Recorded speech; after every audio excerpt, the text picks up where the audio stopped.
আসসালামু আলাইকুম রহমতুল্লাহ বরকাতুহু। আমি মোহাম্মদ মামুন রশিদ।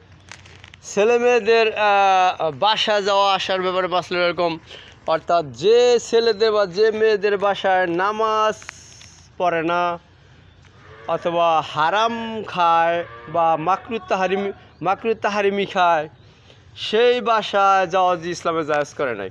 অর্থাৎ যে ফ্যামিলিতে গেলে আপনার নামাজই পছন্দ করে না, হারাম খায়, মাকরুত তাহারিমিও খায়, ওই বাসায় ছেলে মেয়েদের যাওয়া যে নিষেধ করছে আল্লাহ ইসলামে, বুঝছেন না? অর্থাৎ অন্য কোনো উদ্দেশ্যে গেলেন কিন্তু না যায় তো নামাজই পড়তে পারবেন না।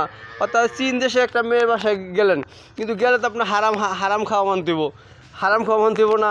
ভারতে হিন্দু অন্য ধর্মের একটা মেয়ের সাথে যদি আপনি আগেই সম্পর্ক করতে চান, বাসায় যাওয়ার নিয়ে আগেই করেন, আগেই তো আপনার নামাজ চাইবো না, দেখেন নামাজ চাইবো না, হারাম খাওয়ার চাইবো, মাকরুত তাহারিমি চাইবো, ঠিক আছে? এই জন্য এগুলা মাইনা প্রেম ভালোবাসা বিয়ে শাদী করতে গেছে আল্লাহ, ঠিক আছে না? আল্লাহ হাফেজ। আসসালামু আলাইকুম রহমতুল্লাহ।